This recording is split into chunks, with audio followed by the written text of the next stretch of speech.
खबर दें आपको मौसम की। कराची में गर्द आलूद हवाओं के झक्कड़। कराची में तेज़ और गर्द आलूद हवाओं का राज है। इस वक्त कराची समेत सिंध के मुख्तलिफ इलाकों में शुमाल मगरिब की तेज़ हवाएं चल रही हैं।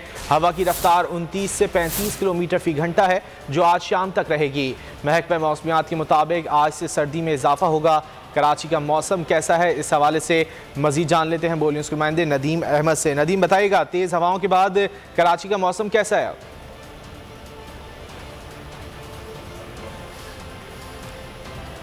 राब्ता करने की कोशिश करेंगे हम नदीम अहमद से। कराची में गर्द आलूद हवाओं के झक्कड़ हैं। कराची में तेज़ और गर्द आलूद हवाओं का राज है। इस वक्त कराची समेत सिंध के मुख्तलिफ इलाकों में शुमाल मगरिब की तेज़ हवाएं चल रही हैं।